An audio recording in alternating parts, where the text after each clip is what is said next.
예, 날씨가 조금 싸늘해졌나요? 그래도 이 정도 추위는 괜찮죠? 자, 오늘은 등록 면허세에 대해서 배우도록 하겠습니다. 여러분이 갖고 있는 교재 545쪽. 자, 준비됐나요? 등록 면허세다 그러면 한두 문제를 예상하면 됩니다. 그런데 범위가 적기 때문에 여러분들이 꼭 알고 넘어가야 되는 거다. 자, 그럼 제일 먼저 등록 면허세다 그러면 자, 제일 먼저 특징이 나오죠. 특징은 뭐가 있느냐? 지방세 해당하더라. 뭐에 해당하더라? 지방세. 그리고 요게 또 속을 새겨요.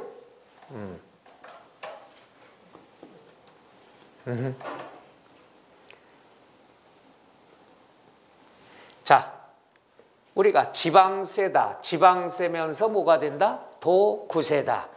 우리가 다른 건 특별시가 관여가 되지만 등록면허세만큼은 특별시와 관계가 없습니다. 그러니까 특별시, 광역시에서는 구청에서 걷는다. 구세. 경기도, 강원도는 어디서 걷는다? 도에서 걷는다. 그래서 도구세라 얘기한다. 그래서 시험에 한번 출제가 된 게 뭐냐?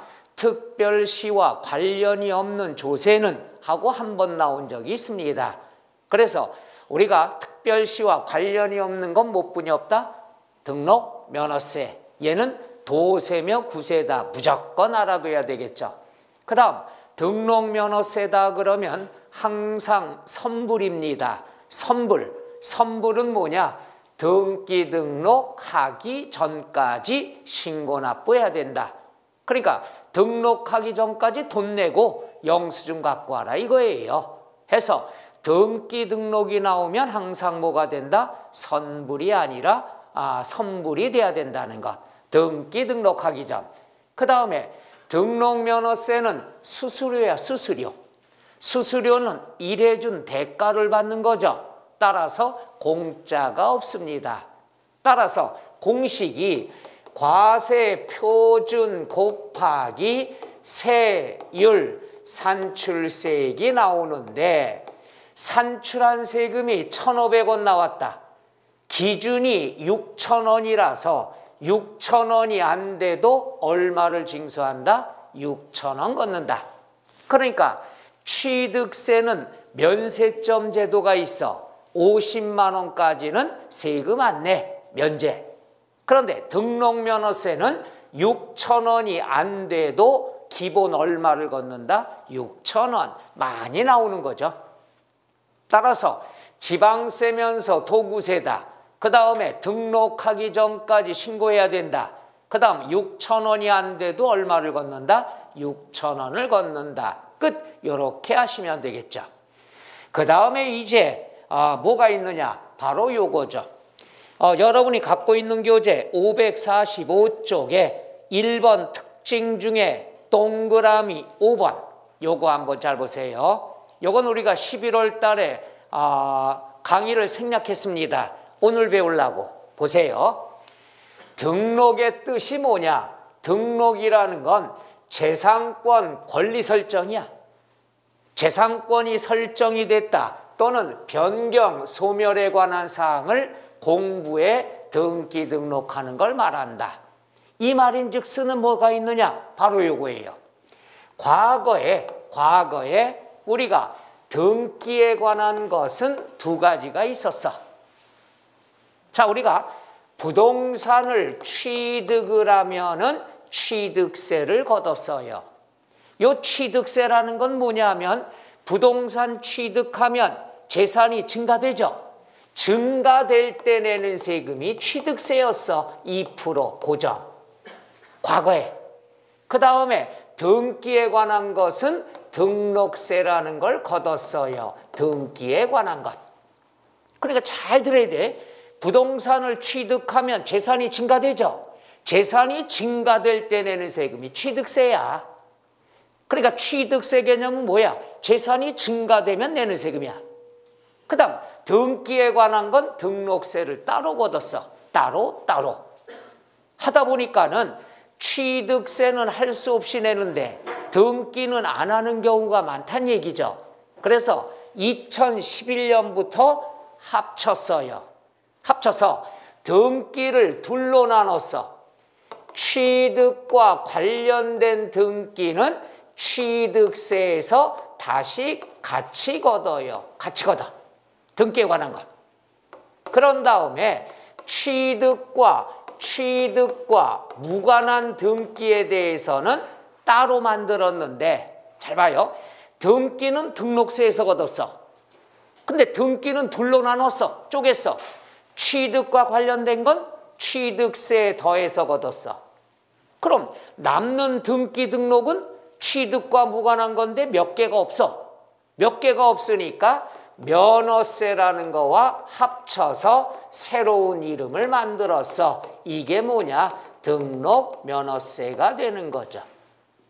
등기에 대한 것 이해가요? 등기는 둘로 나눠. 취득과 관련됐다. 그럼 취득세에 포함해서 걷어. 취득과 무관한 건 어떻게 하느냐? 등록 면허세에서 걷는 거야. 등기가 쪼개진 거예요. 그러면 요거는 취득과 관련된 거. 요거는 뭐냐? 취득과 관련 없이 재산권 설정하는 거. 요거는 몇 개가 없으니까 면허세하고 통합이 돼서 등록 면허세가 됐습니다. 그럼 이거예요. 등기는 취득과 관련됐다. 여기서 걷어. 그럼 여기서는 안 걷어. 근데 예외가 있어요. 뭐냐? 취득과 관련이 있는데, 취득과 관련이 있는 등기인데 취득세가 면제가 됐어. 잘 봐요. 요게 포인트예요. 딱 한 번 출제됐어. 취득과 관련됐으니까 여기서 걷어야 돼. 근데 취득세가 면제가 됐어. 취득세가 면제가 됐지만 세금은 걷어야 돼. 등록은 해야 돼. 어디서 걷는다? 등록면허세에서 걷는다. 요게 시험에 나왔던 거죠. 그러니까 정리하면은 취득과 관련된 등기는 여기서 걷는다. 그럼 여기서 안 걷어.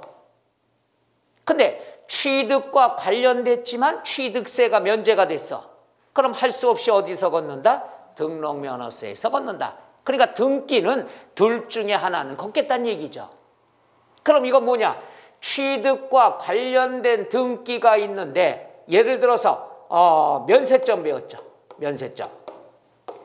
자, 취득가액 50만 원짜리 자동차를 샀어. 취득가액이 50만 원까지는 면세점이죠. 취득세 내요, 안 내요? 안 내요. 근데 자동차니까 등록은 해야 될 거 아니야. 취득세에서 처리해야 돼. 취득과 관련됐으니까. 근데 취득세가 면제가 됐어. 그럼 등록은 어디서 걷는다? 등록면허세에서 걷는다는 얘기죠. 그러니까 취득세가 면제가 되니까 할 수 없이 등록면허세에서 걷는 거야. 또 하나 뭐가 있느냐 그러면 바로 이런 거. 제척기간이 만료가 됐어. 기간이 끝났으면 취득세 못 걷어. 그렇지만 등기 등록은 해야 돼. 어디서 해야 돼? 등록면허세. 그러니까 등기 등록이지만 취득세가 면제가 돼요. 여기서 못 걷어. 그럼 어디에서 걷는다? 등록면허세에서 걷는다는 얘기야. 그러니까 여기에 포인트는 바로 그놈이 되는 거죠. 뭐가 되느냐? 요거죠. 광어권, 어권, 양식어권 취득을 배웠는데 지난 시간에 이거 배웠죠. 양식어권, 어권은 어떻게 한다? 원시 취득은 취득세가 면제된다고 그랬죠. 다 잊어먹어서 하긴 지난주 거 질문하면 안 되는데, 있잖아. 광산이야, 광산. 야, 광산 내가 개발했으니까 나만 캘 수 있도록 권리 주세요. 우리나라 자원이 부족한 나라야. 야, 너 광산 찾느라고 시간 좀 많이 걸렸겠네. 돈도 들었겠네. 그럼 너는 취득세 내지 마. 고생했으니까. 그러면 광어권, 어권, 양식의 취득세는 면제가 됐는데 등기 등록은 해야지. 내 이름으로 등록은 해야 될 거 아니야. 이건 어디에서 걷는다? 등록 면허세에 포함이 된다. 또 하나 여기 나왔죠. 이건 이렇게 이해하시면 돼. 뜻 몰라도 돼. 외국인 거야. 외국인 소유. 외국인 소유다 그러면 어떻게 돼? 취득세 면제가 돼요. 그렇지만 등기 등록은 해야 돼. 어디에서? 등록면허세에서. 그 다음 지금 배웠죠? 취득세 제척기간이 끝났어. 제척기간이 끝났다는 건 취득세 면제가 된 거야. 근데 등기 등록은 해야 되겠죠. 그 다음 금방 배웠죠? 취득세 면세점에 해당하는 물건 50만 원 이하의 물건을 취득하면 취득세 면제가 돼. 그런데 등기 등록은 해야 되겠죠. 요건 어디서 걷는다? 등록면허세에서 걷는다. 네 가지 사항 말뜻 이해가요? 공통점이 뭐냐? 취득세가 면제가 돼. 근데 등기 등록은 해야 돼. 그럼 어디에 포함한다? 등록면허세에 포함해서 걷는 걸 얘기한다. 용어 이해가요? 그래서 여기 한번 딱 네 가지가 나왔어. 광업권 취득, 외국인 소유, 제척기간 만료, 그 다음 면세점. 네 가지의 공통점은 등기 등록이지만 취득세가 면제가 되는 거야. 그럼 취득세는 면제가 됐지만 등기 등록은 해야 되겠죠. 이건 어디에서 걷는다? 등록면허세에서 걷는다. 끝! 이러면 되겠죠. 네 가지 알아둬야 됩니다. 그 다음에 이제 납세의무자인데 납세의무자를 할 때 우리가 요건 이렇게 이해해요. 첫 시간에 등록면허세는 뭐냐? 내 돈, 내 돈, 내 돈. 남의 재산은 절대 신경 쓰지 마. 내 돈만 하는 게 등록면허세야. 그럼 납세의무자는 너무나 간단하죠? 내 돈 준 사람. 내 돈, 내 돈, 내 돈. 그 사람이 납세의무자야. 남은 받은 사람은 필요 없어. 돈 준 사람이 내 돈 보호받기 위해서 하는 게 등록이란 얘기지. 다시 한번 등록면허세는 내 돈이야 남의 돈이야? 내 돈이야. 내 돈만 보호받는 게 등록이란 얘기죠. 그럼 너무너무 쉬운 거야. 그러면 요 납세의무자를 등기 권리자라고 하는데 다른 과목은 설정자, 그 다음 권리자 구별이 중요하지만 세법은 없어. 권리가 있는 사람은 뭐야? 내 돈, 내 돈, 내 돈. 그거 하면 끝나죠. 그러면 하나 볼까? 저당권. 저당권 설정은 누가 하는 거야? 저당권 설정? 이건 상식인데? 저당권 설정. 저당권이 뭐예요? 저당권. 다른 과목도 되게 못하는구나. 이거야 이거 쉽게 생각하니까 갑이라는 사람이 건물이 10억이 있어요.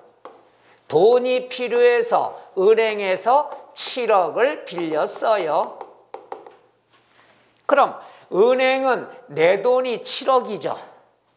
받은 사람은 등록 안 하는 거야. 등기 안 해요.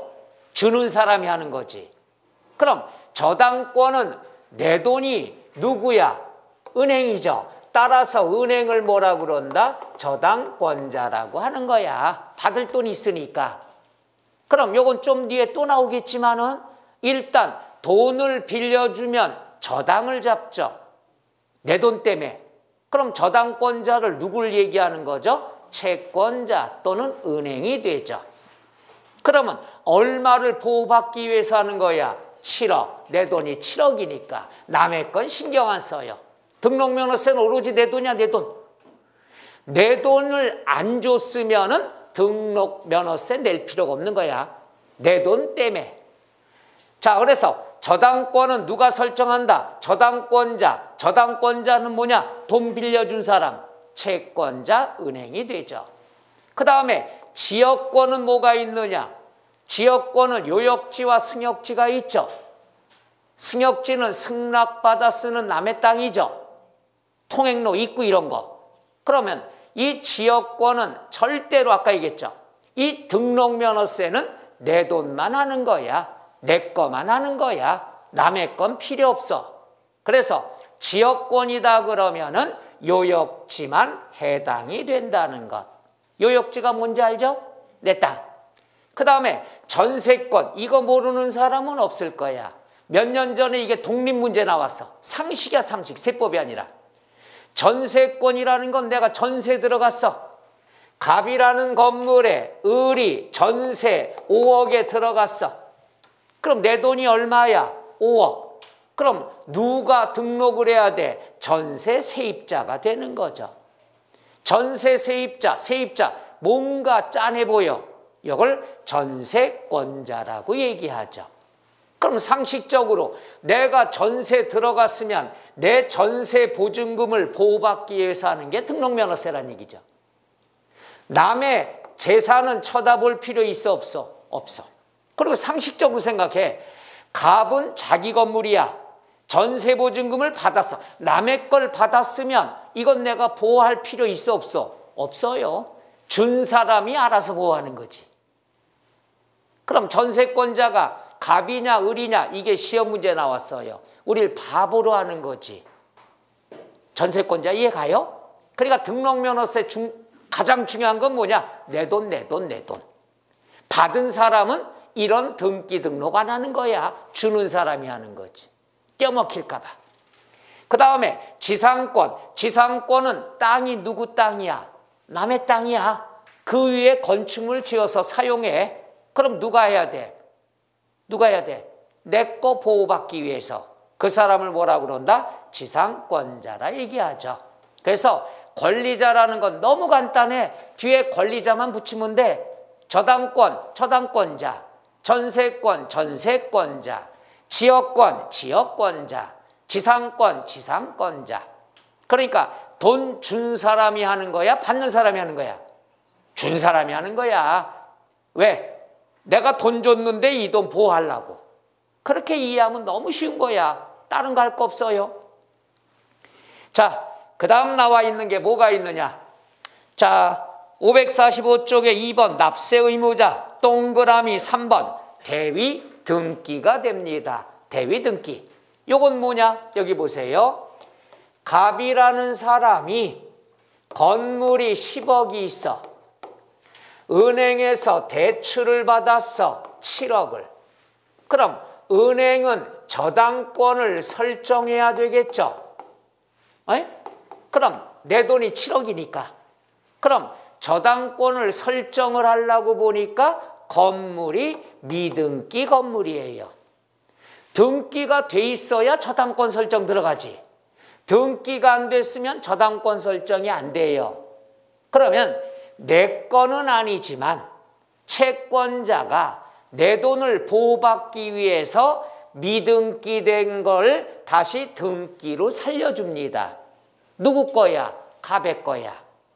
이렇게 채권자는 내 건물이 아니더라도 대신 등기를 신청할 수 있다. 이걸 뭐라고 그러죠? 채권자 대위 등기라고 얘기한다.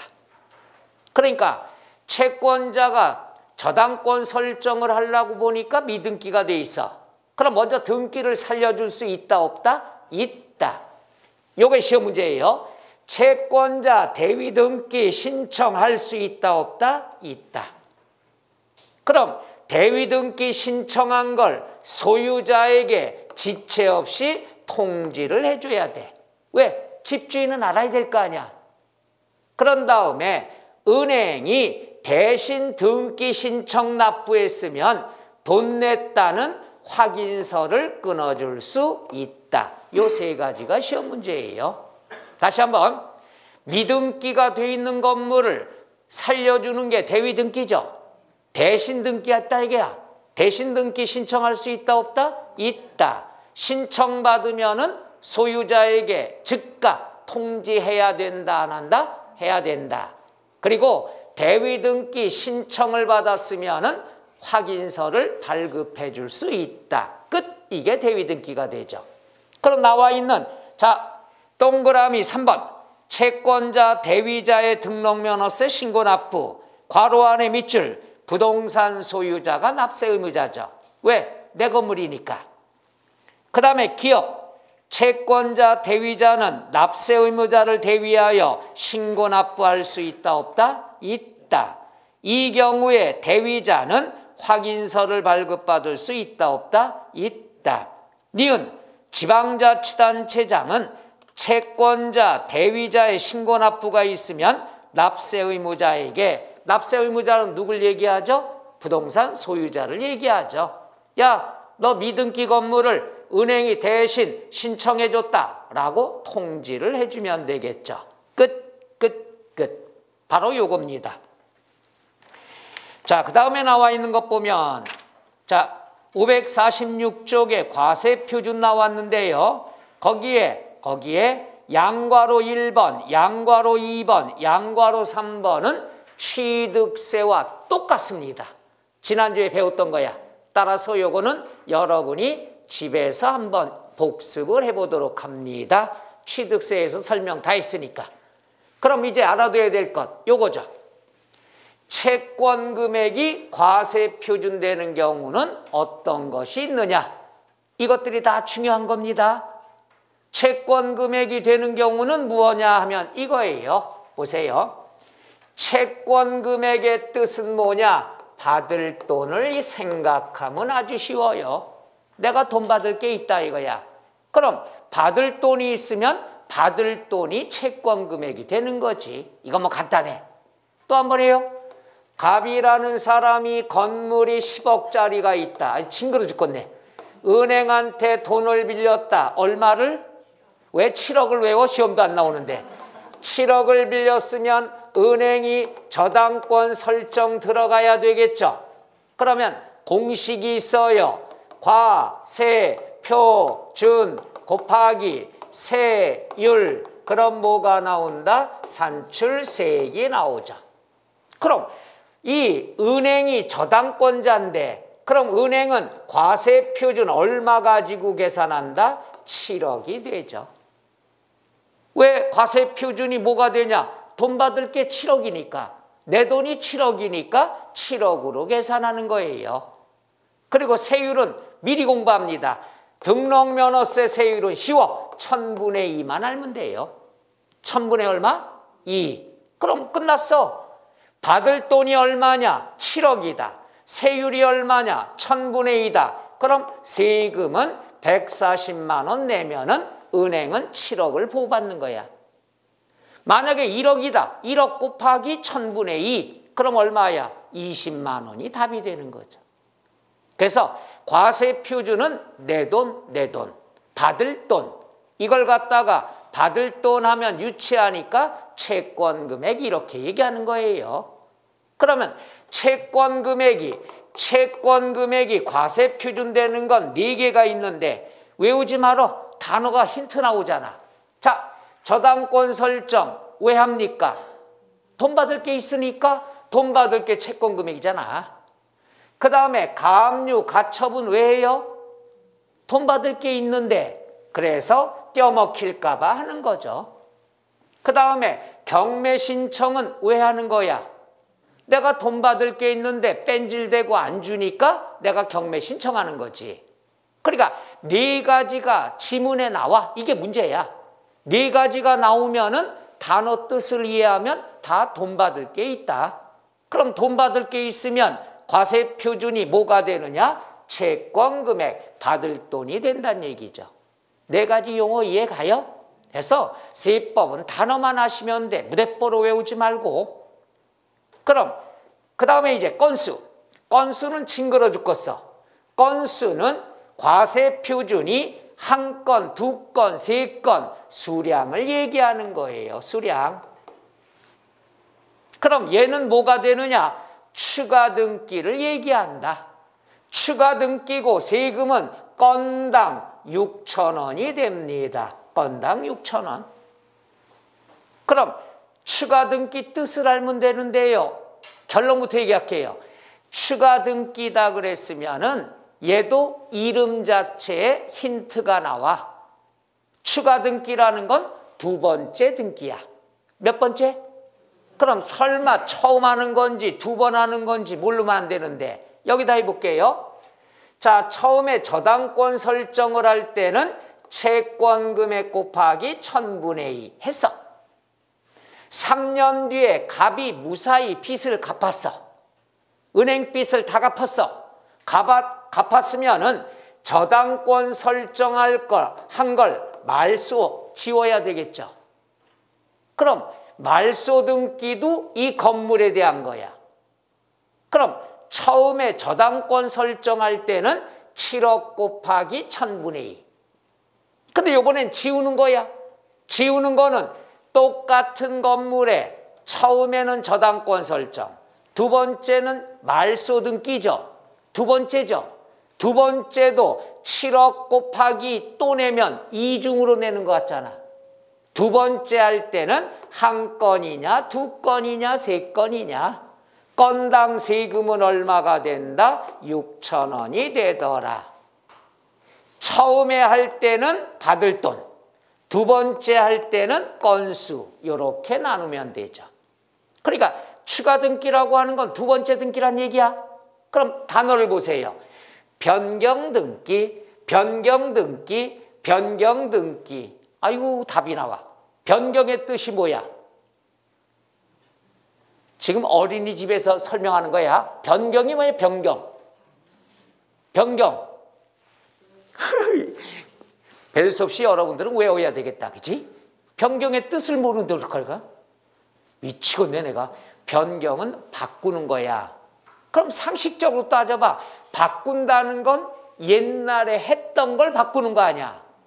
옛날에 할 때는 첫 번째, 바꾸는 건 몇 번째?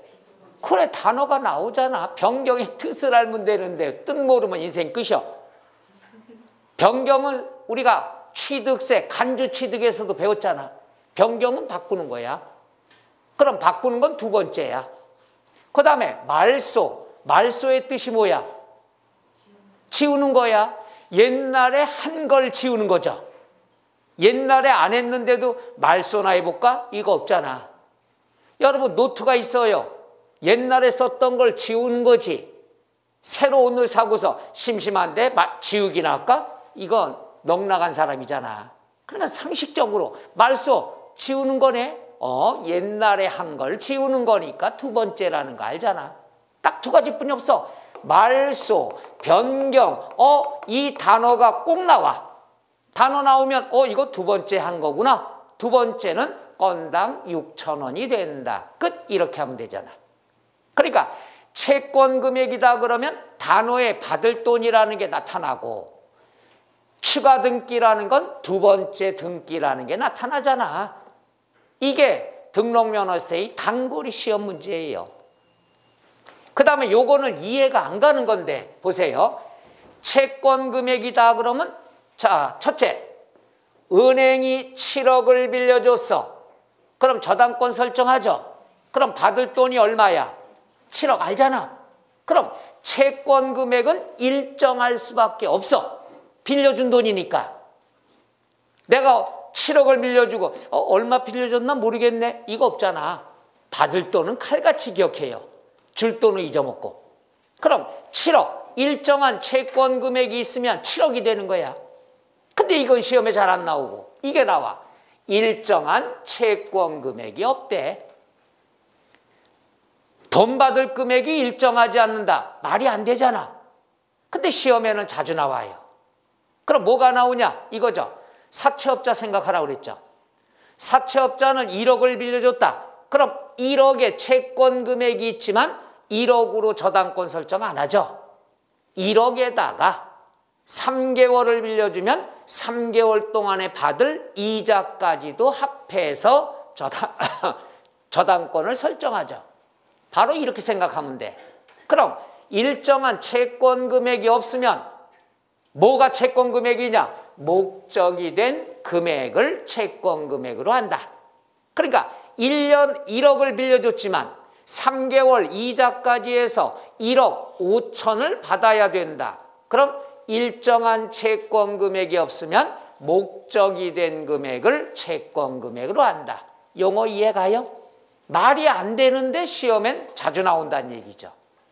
자, 그래서 나와 있는 내용을 본다면은 거기서 알아두셔야 됩니다. 양괄호 4번 채권 금액 밑에 일정한 채권 금액이 없으면은 맨 끝에 목적이 된 금액을 채권 금액으로 한다. 그 지문이 토시도 안 틀리고 나온다는 얘기죠.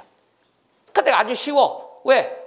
일정한 금액이 없으면 받을 목적이 된 금액이 채권 금액이 되는 거죠. 어려운 게 없어요. 틀리게 나온 적이 한 번도 없습니다. 지문 그대로 통째로 나옵니다. 그 다음에 양괄호 6번 기타가 있죠. 기타 나와 있는 것 한번 보도록 하죠. 자, 기타다 그랬으면은 자, 여기서 알아둬야 될 것. 동그라미 1번 밑줄 전세권. 전세니까 전세권이야. 그 다음에 동그라미 2번 별표시 임차권. 부동산 임차권이다 그러면 월세를 뜻합니다. 요 전세권 임차권은 양도소득세 때 또 나옵니다. 꼭 알아두셔. 뜻. 전세권은 전세를 얘기하고 임차권은 월세를 얘기합니다. 그걸 알아야 쉬워. 그럼 여기 봐요. 자, 볼게요. 바로 요거예요. 자, 갑이라는 사람 건물이 있어요. 을이라는 사람이 전세 1억의 세입자가 됐어요. 그럼 우리가 아까 배웠죠?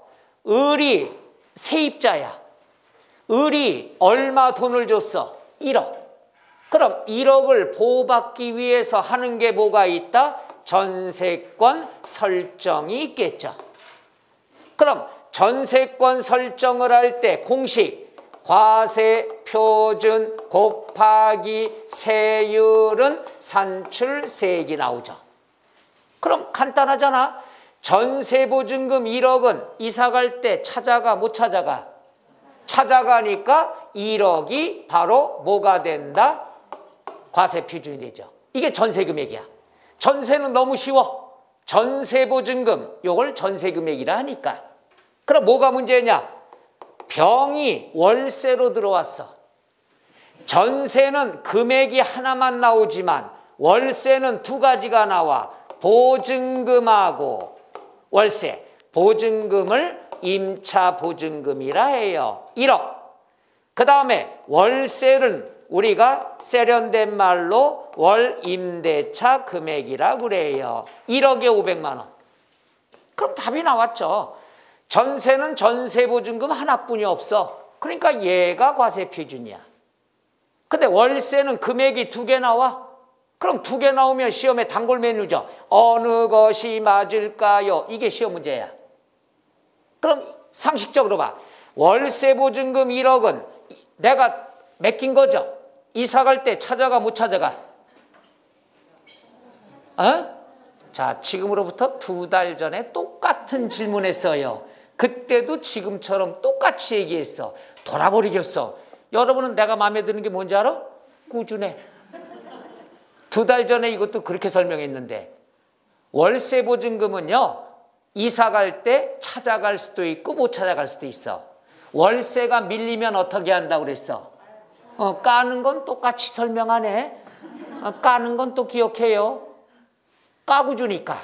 따라서 세법에서는 월세보증금은 인정을 안 해. 보호받지 못하니까. 그럼 뭐가 된다? 월임대차 금액. 봐. 1억에 500이야. 금액이 두 개 있어. 보증금은 안 된대. 그럼 얘가 답이 되는 거지. 둘 중에 하나니까.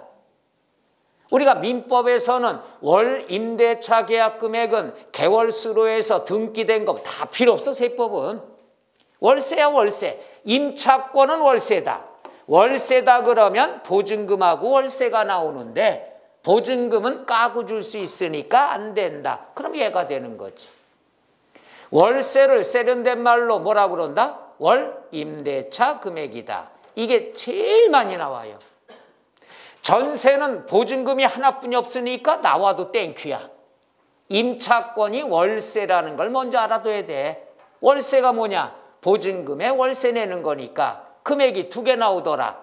근데 보증금은 인정 안 해? 그럼 나머지가 답이죠. 이해 가세요? 제일 많이 나옵니다. 올해 나와도 얘가 나오면 이거야. 항상 두 가지로 나와. 임차보증금, 그럼 틀린 지문이야. 다음에 나올 땐 월임대차 금액, 옳은 지문이야. 돌아가면서 출제가 돼요. 전세는 맨날 똑같아. 금액이 하나뿐이 없으니까.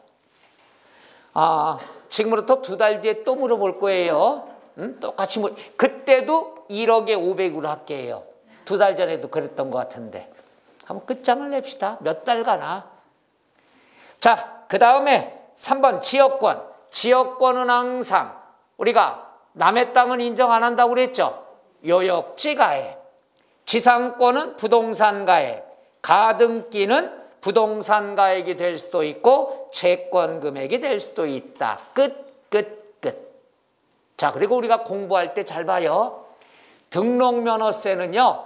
처음 과세표준과 세율이 시험에 같이 나옵니다. 제일 중요한 게 과세표준이에요. 그 다음에 세율 같이 나옵니다. 자, 그래서 과세표준 세율은 거의 매년 출제가 되니까 올해 시험에 나올 가능성이 굉장히 높고 등록면허세는 틀리면 사람이 아니야. 그럼 과세표준이 중요한데 그중에 더 중요한 건 임차권에 관한 거. 이게 자주 나온다는 얘기죠. 자, 그 다음에 이제 세율 보죠. 자, 여기 보세요. 지방세 세율을 무슨 세율? 표준세율. 지금 2달 전에 취득세 설명한 걸 똑같이 해줍니다. 똑같으니까. 표준세율에는 뭐가 따라다닌다? 탄력세율이 따라다닌다. 탄력세율은 뭐냐? 가감할 수 있다. 지방자치단체장은 표준세율의 100분의 50 범위에서 플러스 마이너스 할 수 있다 없다? 있다. 그러니까 취득세 설명도 똑같고 등록면허세 설명도 똑같습니다. 그럼 또 하나 똑같이 할까요? 탄력세율은 틀리게 나온 적이 딱 한 번 있습니다. 최근에 틀린 지문으로 나온 적이 한 번도 없다가 한 번 나왔다고 그랬죠. 요거 취득세 2달 전에도 설명했는데 2달 전이 아니죠. 일주일 전에도 설명했어. 100분의 60으로 틀리게 나온 적이 있다고. 걱정 마요. 다음 시간 재산세 때 또 할 거예요. 항상 지방세 세율은 표준세율. 표준세율이 있으면 탄력세율이 따라다닌다. 그러면 표준세율은요. 금방 배웠어. 권리다 그러면 세율이 얼마? 1000분의 2. 권리는 다 1000분의 2야. 그 다음에 건수. 건당 얼마야? 6,000원. 이 두 가지뿐이 없어. 그럼 나머지는 뭐냐? 취득세에서 비교가 됩니다. 요거 잘 봐요. 지나간 주에 배운 거예요. 보존등기다 그러면 무슨 취득을 얘기하죠? 원시 취득을 얘기합니다. 원시 취득? 여기 봐. 취득이 나왔네. 그러면 취득이 나오면 취득세 표준 세율을 연상해야죠. 원시 취득이야? 원시 취득은 내가 만드는 거지. 짜네 안 짜네? 안 짜나면 얼마예요? 1000분의 28. 그런데 취득세 표준세율은 한 지붕 두 가족이라고 그랬죠. 한 지붕 두 가족은 뭐야? 취득세 2%와 등기가 포함됐다고 그랬죠. 좀 전에도 설명했잖아. 같이 걷는다고. 얘는 고정이야. 그럼 등기가 바로 등록면허세 세율이에요. 그럼 원시 취득이 1000분의 28이야. 취득이 2%, 1000분의 20이야. 빼주면은 등기만 남아 1000분의 얼마? 8이 남는다는 얘기죠. 그래서 원시 취득이다. 취득이네. 취득은 취득세 세율에서 2% 빼주면 등기가 남는다는 얘기죠. 그 다음에 또 하나 봐요. 이전 등기. 남의 걸 가져왔으니까 요건 승계 취득이라고 그러죠. 취득이네. 그럼 취득세 표준세율은 잘 봐요. 유상 이전이다. 유상 이전이다 그러면 농지냐 아니냐가 있죠. 농지는 3% 아니면 4%야. 농지라는 말이 없으면 4%야. 1000분의 40. 여기서 1000분의 20을 빼주면 남는 게 얼마가 된다? 1000분의 20이 남죠. 항상 취득세 표준세율에서 2%만 빼주면 되는 거야. 그 다음에 무상이전 중에 상속이 있어요. 상속은 농지냐 아니냐가 있죠. 농지를 상속받으면 식구들이 다 시골로 내려가야 돼. 짜네 안 짜네? 짜네. 1000분의 23. 농지가 아닌 걸 상속받았어. 상가 건물 받았어. 짜네 안 짜네? 안 짜나면 1000분의 28. 농지란 말이 안 나왔으니까 1000분의 28이야. 여기서 1000분의 20 빼주면 얼마 남는다? 1000분의 8이 되겠죠. 마지막으로 한 번 더. 무상이전인데 상속이 아니면 증여야. 증여는 비영리 사업자면 1000분의 28. 내가 죽거든 줄게. 나머지는 사모하니까 35야. 여기는 비영리 사업자가 안 나왔으니까 3호야. 여기에서 1000분의 20을 빼주면 얼마 남는다? 1000분의 15가 남게 되겠죠. 그래서 세율이라는 건 잘 봐요. 등록면허세의 순수한 세율은 두 개야. 1000분의 2냐 건당 6,000원이냐. 나머지는 취득세랑 연결이 돼 있어. 취득세 표준세율에서 얼마를 빼줘야 등기가 남느냐? 2% 빼줘야 등기가 남는다. 이 등기가 바로 등록면허세란 얘기예요. 이렇게 접근해야 된다는 거. 그럼 세율은 더 이상이 없다는 얘기예요. 이것만 알아두면 되잖아. 그래서 우리가 원시취득, 그 다음에 승계취득, 취득이라는 말이 나오면 취득세 표준세율을 생각해라. 여기에서 몇 프로만 빼줘라. 2%만 빼주면 된다는 것. 끝. 이러면 되겠죠. 그 다음에 이제 요거 안 배운 걸 배웁니다. 중과세율은 뭐냐? 세율이 무겁다 이거야. 세율이 무거운데 얘는 너무너무 쉬워. 뭐냐? 3배뿐이 없어. 그럼 3배는 어떨 때 있는 거라고 그랬어요? 3배가 있는 거는 취득세 기억나나? 취득세 중과세율은 3가지가 있어. 사치성은 몇 배? 4배. 대도시는? 과밀은? 얘도 똑같아. 3배라는 건 대도시만 해당이 되는 거야. 취득세와 똑같아. 지역이 어디냐? 이거야. 여기가 대도시예요. 대도시는 사람이 많은 지역이야. 숨쉬기 힘들어. 근데 여기에다 법인을 설립을 했대. 법인을 설립하면 본사를 세웠다 이거야. 그럼 종업원 들어오겠죠. 협력회사 들어오죠. 사람이 더 많아지죠. 그러니까 야 여기 대도시야. 사람 많으니까 여기에 사람이 들어오지 못하도록 할 거야. 근데 여기다 법인을 설립하면 종업원도 올 거니까 사람이 많아지잖아. 들어오지 마. 들어오면 3배 중과세 할 거야. 왜? 대도시니까. 또 하나는 뭐냐? 대도시 바깥에 있던 본점이 여기로 전입 들어왔어. 그럼 본점이 대도시로 들어왔으면 없던 게 생긴 거나 똑같죠? 설립과 똑같은 거야. 없던 게 생기면 본점이 들어오면은 종업원들도 이사 올 거 아니야. 사람 많아지니까 몇 배? 3배가 된다는 것. 등록면허세는 공장은 없어요. 중과세 공장은 없어. 법인 설립하거나 본점이 전입 들어왔을 때. 그러면 중과세 몇 배를 한다? 3배. 왜 3배라고 그랬어? 대도시니까. 아예 답을 노골적으로 줘. 이거는 틀리게 안 나와. 얘는 항상 나와. 그러니까 대도시가 나오면 무조건 취득세도 몇 배? 3배. 등록면허세도 몇 배? 3배. 얼마나 쉬워. 답을 주는데. 억지로 외우려는 공부식은 안 되는 거야. 등록면허세 중과세는 3배뿐이 없다. 왜? 대도시 안에 사람들이 들어오니까. 이렇게 이해하면 너무 간단해. 근데 이제 뭐가 시험에 나오냐? 예죠. 새로 설립을 해도 중과세를 안 하는 업종들이 있다는 것. 여러 개가 있습니다만은 여기에서 일반적으로 5개만 알아두면 돼요. 이건 뭐냐? 대도시 안에 법인을 설립해도 중과세 안 하는 거. 이건 이유가 있죠. 어떨 때 중과세 안 하냐? 서민들이 이용하는 업종. 서민들이 이용하려면 가까운 데 있어야 될 거 아니야. 그렇죠? 멀리 있으면 서민들은 힘들어. 있는 사람은 어떻게 된다? 자가용이 있고 하니까 편한데 서민들은 불편해. 어떤 거? 여객자동차 운송사업. 그래서 강남의 그 비싼 땅에 터미널이 유지가 되는 게 그런 것들이에요. 서민들이 이용하는 업종은 중과세 한다 안 한다? 안 한다. 또 뭐가 있어? 은행. 은행은 서민들이 가까운 데 있어야 편하잖아.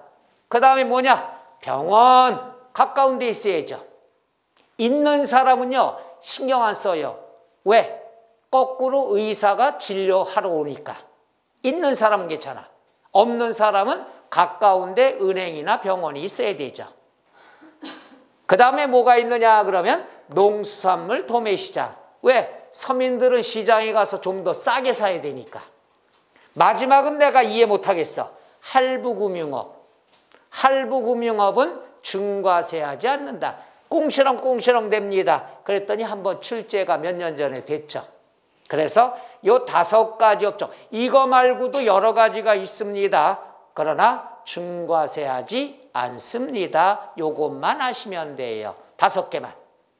해서 우리가 은행, 농수산물 도매시장, 여객 자동차 운송사업, 의료업, 할부금융업 요것들은 설립해도 중과세 한다 안 한다? 안 한다. 꼭 알아두셔야 되겠죠.